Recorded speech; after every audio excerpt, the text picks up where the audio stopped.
然后说这里停放了一台世界上最大最重的摩托车，据说全国仅有几台，含量比汽车还大。于是我就赶紧的赶到了这里，就在这个厂子里，我们一起去看个究竟。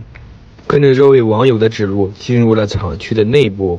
这个工厂看上去已经废弃很久了，往里面走走看。嚯，这就是你所说中的那种辆摩托车，3个轮子，这么大一坨。这是个什么玩意儿啊？兄弟们，你们帮我看一下，这么布满了这么多的骷髅头，以及这个死神的图案，这到底是哪一个风格的车？我大致看了外观，没有一个 logo， 我以为是一台改装车，不过它的做工都特别的规整。油箱上居然有这么多的表，1、2、3、4、5，还有2个油箱盖，这么大一个油箱。而且我看了全车上没有一个特别的标志，唯一让我最吸引的就是这个缸盖上写的一个 V8 的标识，并且我看到它的气缸1、2、3、4，每边竟然有4个缸，那就是 V8 的排量。这么大的引擎以及它硕大的车身，真不知道它打着之后是个什么样的动静。对于这台车的外观土里土气的，没有一点兴趣，但是看到这台 V8 的引擎，确确实实让我着迷了。玩车这么多年，第一次见到这么疯狂的车，内心感觉像发现了新大陆一样。这位网友说他买过来就没有打着过，当地没有能维修它的人，就一直放着。我蹲下来仔细观察它的外观，有很多的镀铬件已经大面积氧化，该漏油的漏油。不过我想尝试给它修复打着。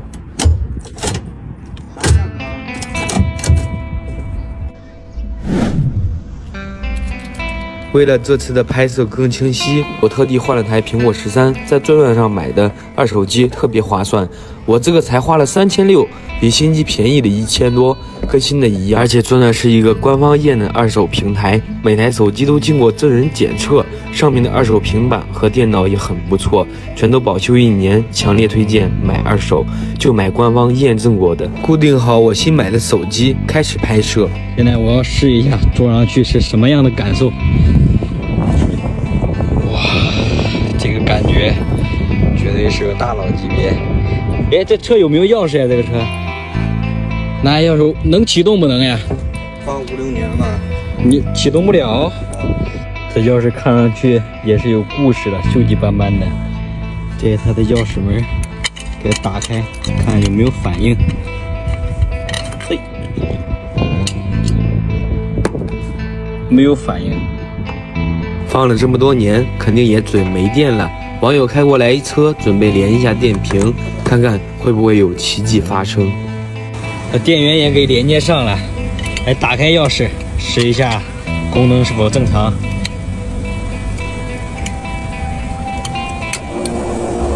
有动静，这什么声响啊？哦，仪表也正常。10一下，启动一下这 V8 的状态。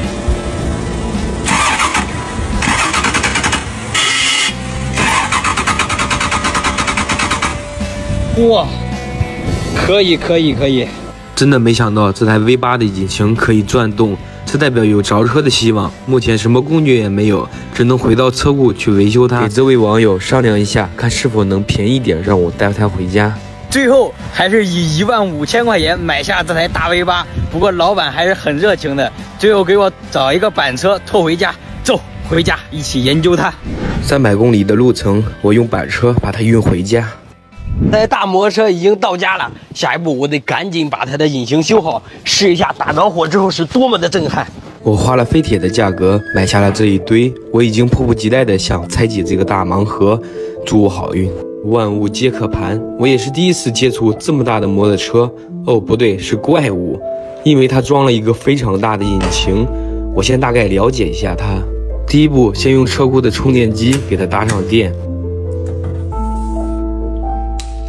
搭上电之后，全车电器也运作了起来，油箱上这一串指针仪表也亮了起来，绿色的指示灯也闪着光。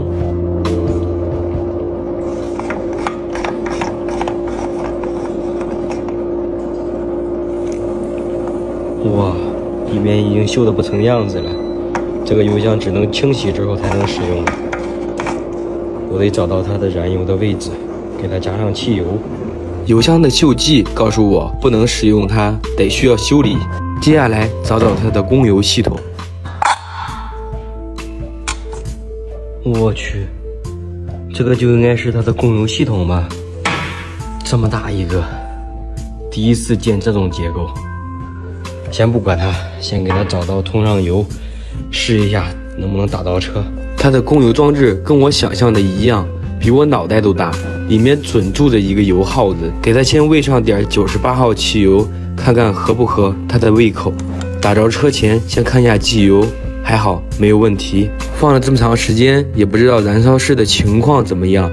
下一步研究研究，摸索一下它的点火系统有没有问题。拆下排气罩，里面是排气管和点火高压帽，我得拔下高压帽，看看火花塞的燃烧情况。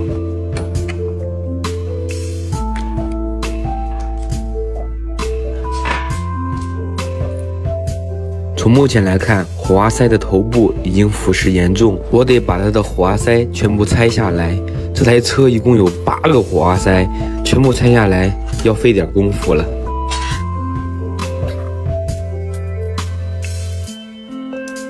现在全部给它更换成新的。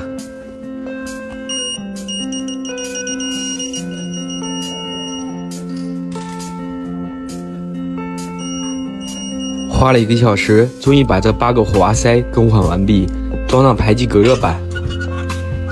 火花塞已经更换完毕，燃料也给它添上了。现在有油有火，我估计这个大怪兽能一把着火。来启动它。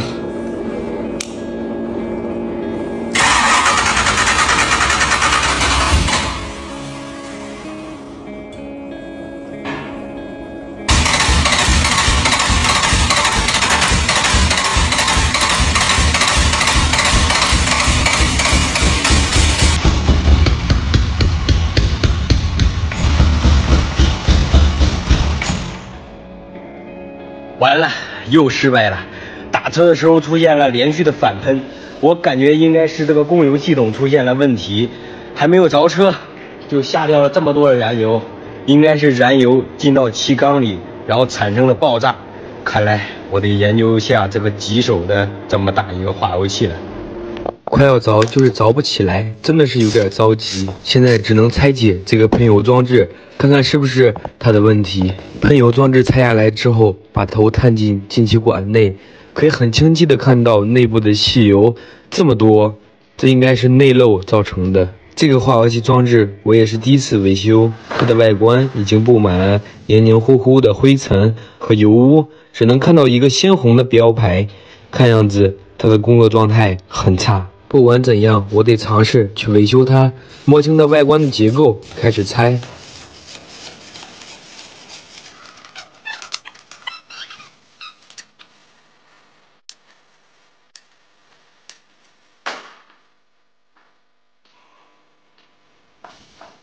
拿下上盖之后，我才恍然大悟，这个结构与以前拆解别的车不同，它的燃油室在内部。果然和我想象中的一样，里面的结构并没有那么复杂。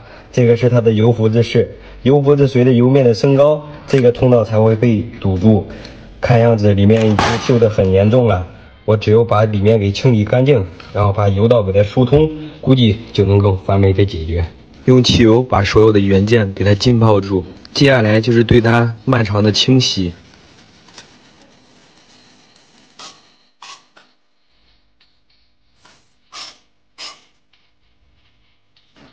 全部已经洗干净了，我们装车。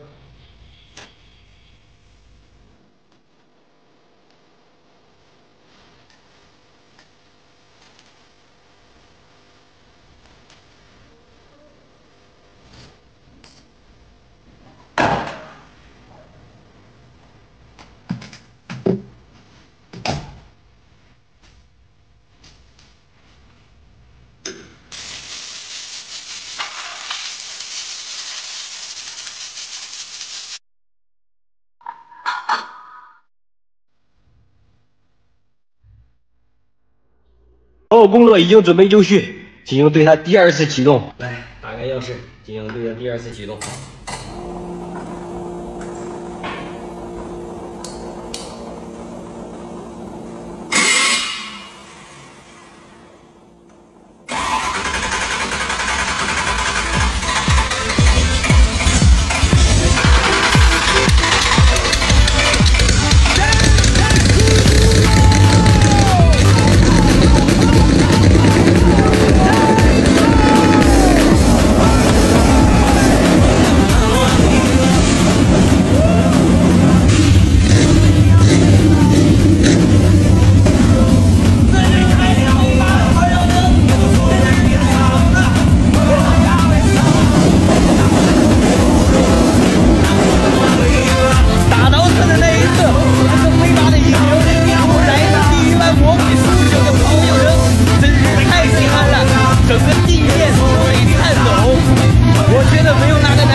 时间不到，燃油就剩这么少了。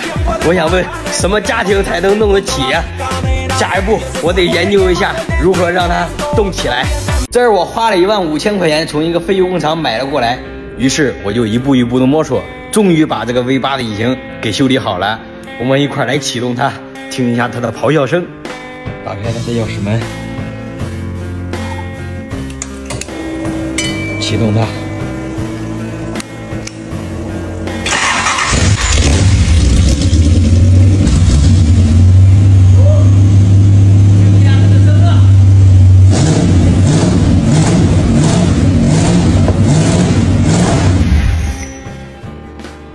每一次打着火都是那么的带劲。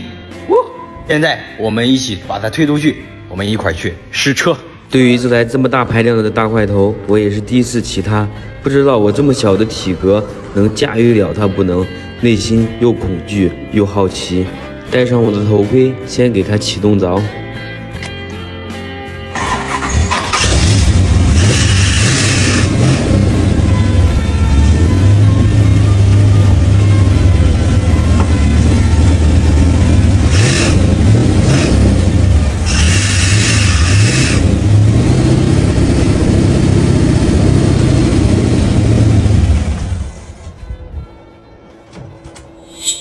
兄弟们，完蛋了，完蛋了！启动是能启动得了，但我无论怎么挂档，就是走不动道。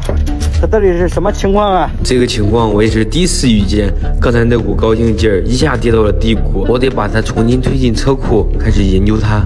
上一次刚把它的引擎给它修好，这一次传动系统就出现问题，无论怎么挂档都走不动道。看来我得研究一下。我大致了解了一下它的外观，我感觉应该它的变速系统就在这个大壳子下面。我现在得研究一下这个大壳子到底该怎么拆下来。我得打开后备箱摸索一番，看一看有什么机关。我把头探了进去，用手翻阅里面的杂物。这时我好像看到了一条固定螺丝，我立马爬到车底确认了一下，这证明了车壳与车身是可以分离。我得把车子固定到架子上，用车库的举升机升起来一点。我立马钻进车的底盘下观察，钻到车底下，我才发现它的车身和车壳只有4条螺丝连接，前面2条，后面2条。现在我去拿工具给它拆下来。用车库的电动扳手快速的把它底盘的4条螺丝给它拆下来。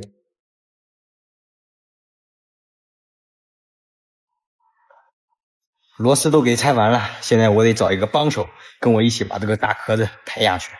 抬这个大壳子的时候，我才知道它的材质是玻璃纤维材质的，这么大一块又大又重，我和老妈费了好大一会儿才抬了下来。车壳下面竟然是一个钢管式车身的布局，塞了一个 V8 的引擎，这么大一个波箱，而且3根减震器以及这么大一个轮胎，真的是太疯狂了。眼前这台车上的零部件真不敢相信是一台摩托车上的，分明就像是一台重型卡车的零部件。很庆幸的是，它的底盘状态保存得非常良好，没有缺失的零件，钢架表面有轻微的腐蚀痕迹。我把目光还是放在了这颗硕大的变速箱上，打着火不会走的原因。我先初步的对它排查，摆弄它的挂档机构，而变速箱也做出了相应的回应，这代表机械方面没有问题。接下来就是围绕着变速箱周边排查，看看有什么问题。我最先想到的是变速箱的油是否缺少，然后我就拔出了测量尺进行观看，很清晰的看到刻度尺上的油量是在下限，而且它的颜色泛白色，正常颜色应该是红色或者绿色，这让我一下起了疑心。我得卸下放油螺栓进行观看，有可能是没油了，液压装置不会驱动造成的。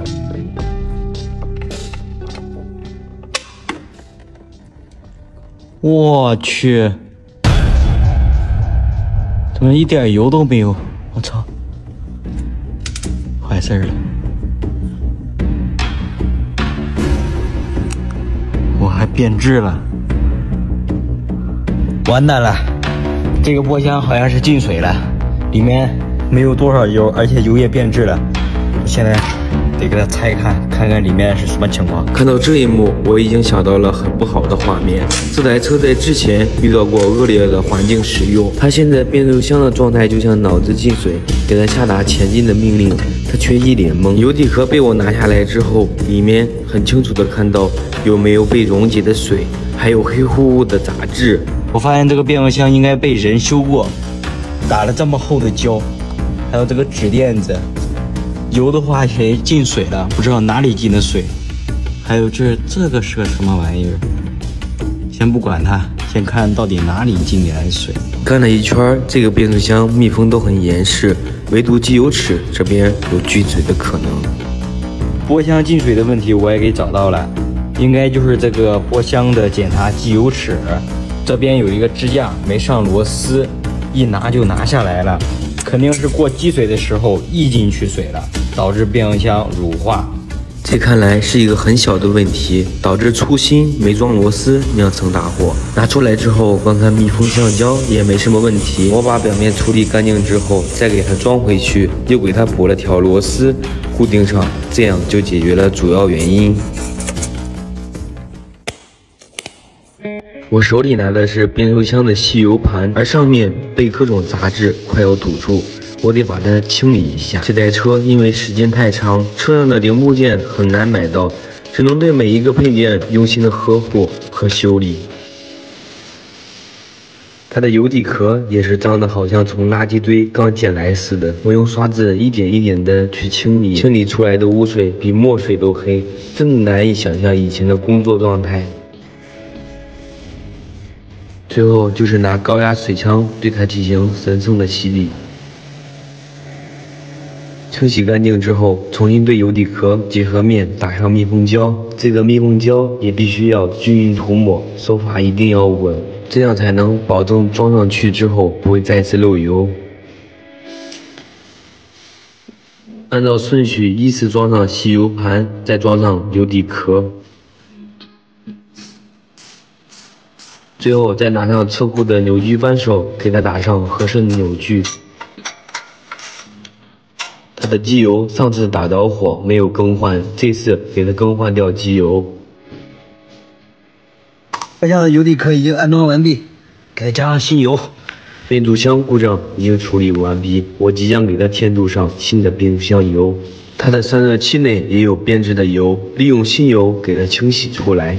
可以明显的看出来，浑浊的油慢慢的变得清澈了起来。机油滤清器装上之后，给这个大 V8的心脏也加上新鲜的血液。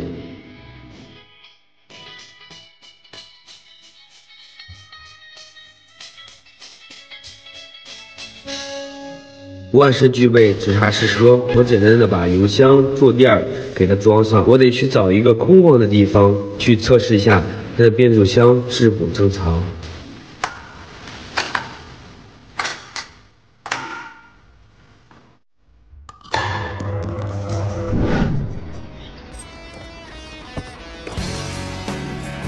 我害怕驾驭不了这个大块头失控，来到了这个封闭场所，来对它进行第二次试车。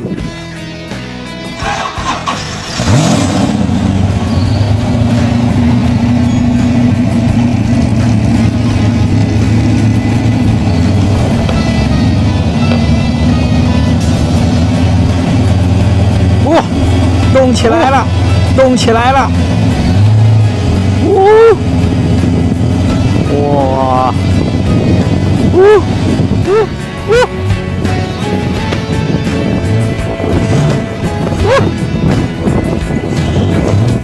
哇，这个感觉真的是太爽了！真没想到这台大家伙居然还有倒档，现在终于是动了起来。时隔1个多月的时间，从一堆废铁进入车库，先维修了它的发动机，然后又维修好了它的变速箱，现在终于是跑了起来。此时我的心里非常的，这个过程真的是太有意思了。天上也下起了小雨，现在我得赶紧回到车库研究一下它的外观。下一次我们见面的时候，它将会是崭新的一面。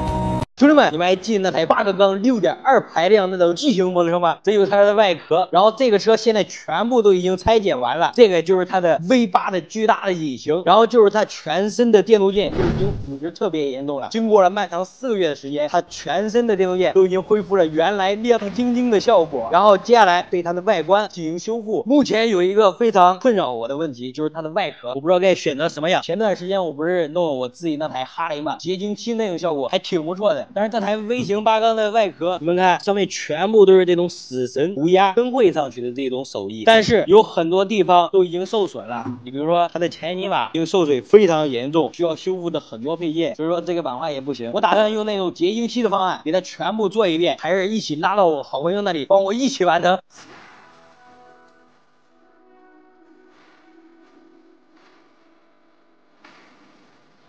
大哥，你看一下这台 V8 的外壳，我也想把它弄成那种上一次那种哈雷的结晶漆，效果挺不错的，看能不能把它搞定了。这个外壳这么大，结晶的话估计不太好搞啊。我们开始尝试一下，试试吧。行，用800目砂纸把外壳全部打磨一遍，对于外观受损的地方，用腻子进行填补。接下来就是重新打磨和填腻子的流程。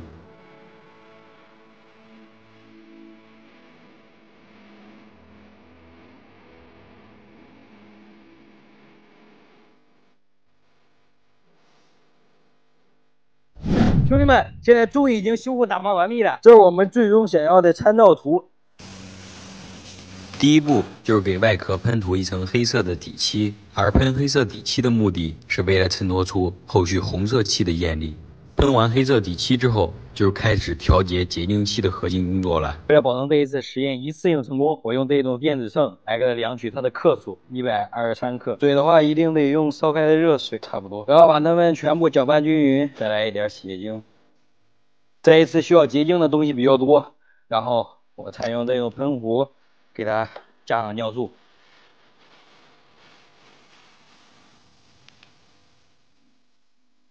这怎么还没有反应？现在温度可是40多度，你看这个汗，哇！现在找到问题所在了。你看这个壶子，它喷上去的几乎上都是这些泡沫，就不容易结晶。所以说这个壶子不能用，还得用那种瓶子给它淋上去。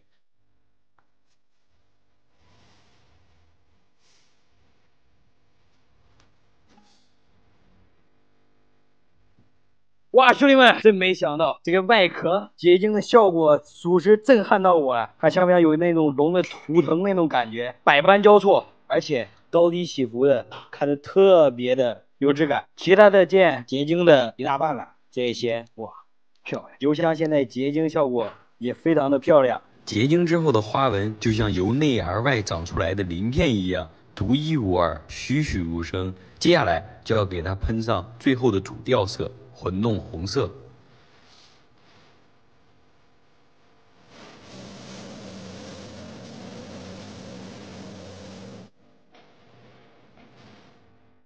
现在用2层砂纸全部给它打磨一遍。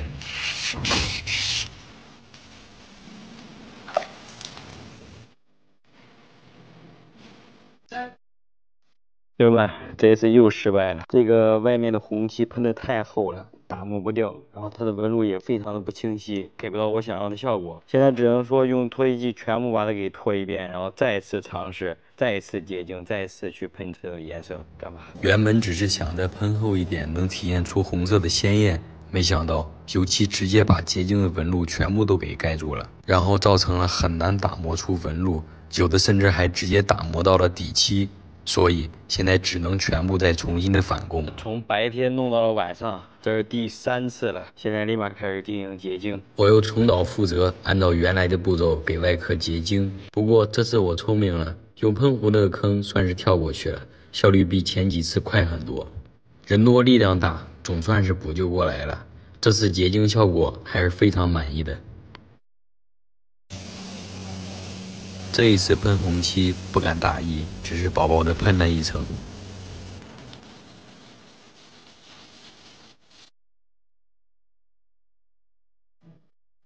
兄弟们，这一次才是我想要的效果。你看这个纹路，还有就这个颜色，有一种像那种红木家具那种高级感。你给它喷上清区，然后看一下最终的效果是不是我想要的那种。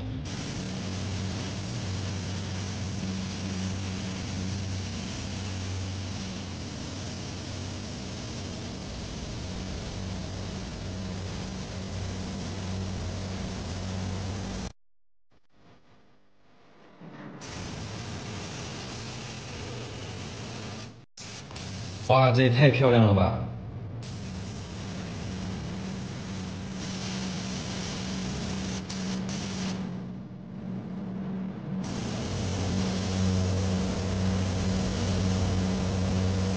总算这套独一无二的皮肤被我给封印住了。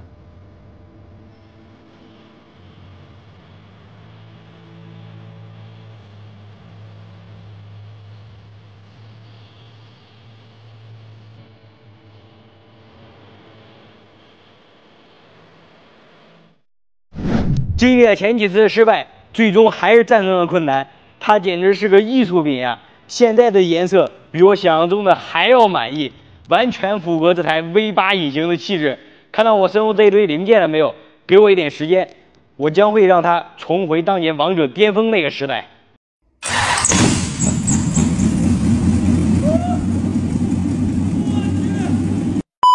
兄弟们，你们见过装的 V8 引擎的摩托车吗？那这个就是它巨大的庞大的心脏，看到它我就很开心。你看，这个就是它的化油器，比我头还大。这个就是它的点火系统，你看还是这种古老的分电器的点火装置。其实这个发动机并不是这种颜色的，它只是被这种厚重的油泥给覆盖住了，失去了原有的色彩。那接下来我就要把这个发动机给翻新、修复、调试一下，让它重获新生，开搞。对，大家猜的没错。这个是我在2023年在一个废弃工厂买来的那台正3轮的 V8 发动机。时间真快，这个计划已经是1年前的事情了。计划没有石沉大海，还只是未成功。有的兄弟可能不了解我这个计划，可以翻阅我以前的视频。这台车现在让我最头疼的外观件都已经让我处理完了，目前就差这台 V8 发动机的收尾工作了。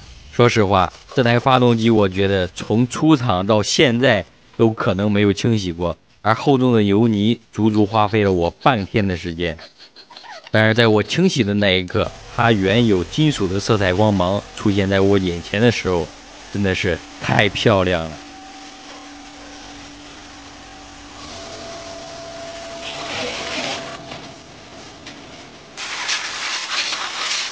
到现在，它才露出了它庐山真面目。这个标志，雪佛兰的标志，然后它后面还有一个 5.7L， 那就说明这个发动机是5.7升 V8 的雪佛兰的机器，这也让我大吃一惊。有些地方有点少许的掉漆，你看，然后就是这个进气气管，这上面有很多的氧化的痕迹，这个得把它处理一下。在我看到雪佛兰的标志后，我又去翻阅了大量的资料，终于是找到了相关的解答。这个庞大的心脏居然是上个世纪80年代最初的科尔维特的发动机，代号 L83， 在当年就用着540匹的马力，也是神一样的存在了。一个5.7排量的汽车发动机竟然可以装在摩托车上，而且整车重量还没有1吨重，设计它的那个人在当年绝对是个疯子。喷完漆之后的样子看起来真的是舒服多了。那接下来就是把它推进车库，好好的整理一下内部的情况。怎么样，兄弟们？这台 V8 现在是不是特别的精神？在打着之前，我得把漏油的地方给它处理一下。在我看来，满是油污的外观就说明之前车主使用的非常不爱惜，不知道内部的情况有没有那么的糟糕。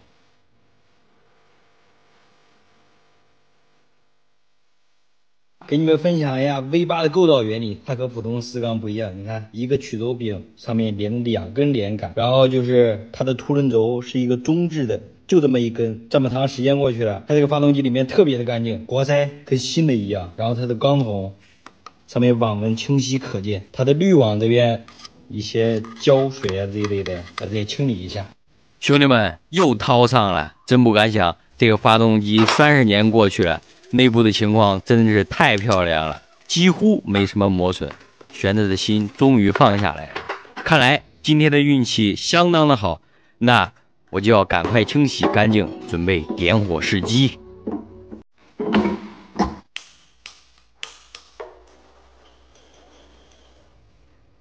现在就要把这颗巨大的化油器和启动之前必备的覆盖件全部都给装好。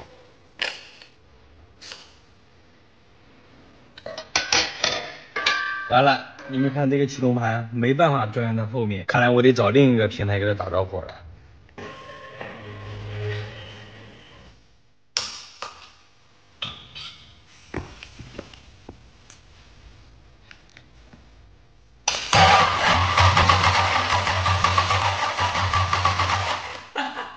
启动没问题，接下来把这一套线束给它装上去，就能够着车了。这些凌乱的线路不知道被哪位大神改了很多的乱线，不过在我仔细的排查下，终于是对号入座了。接下来就是启动这颗巨大怪兽的时候了。来吧，兄弟们，现在油和电都已经接通好了，来，我们一起来启动这台 5.7 V8 的发动机，看声浪如何。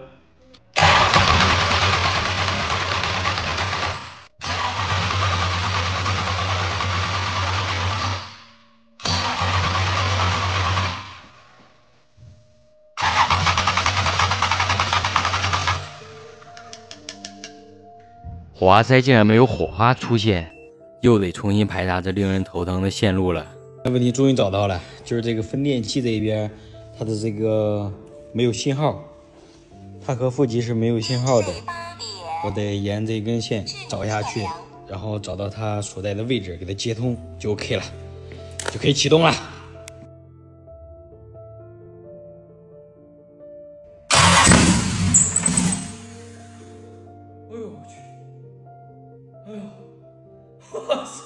刚才吓我一跳，我还以为要爆炸呢。再来。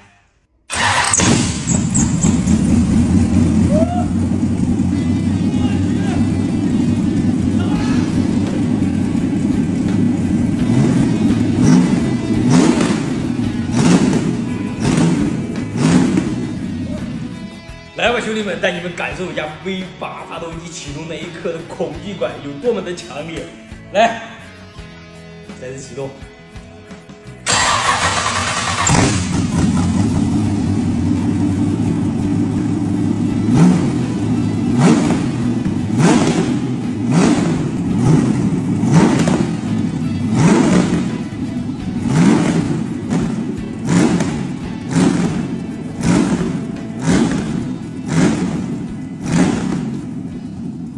哎，兄弟们，你们可能没有那种身临其境的感觉。这台大家伙启动那一刻，直接给我小脑盖萎缩了。然后就是它的声浪，哇，相当的暴躁，直接让我的耳朵都怀孕了。你知道最变态的是什么吗？看这桶油就找了那么一小会儿，直接剩半桶了。这得是什么样的玩家才能消耗得起呀？然后就是看到了吗？我身后这一堆的零件，给我一点时间。我让他重新复活站起来，真男人还得是大 V8 呀！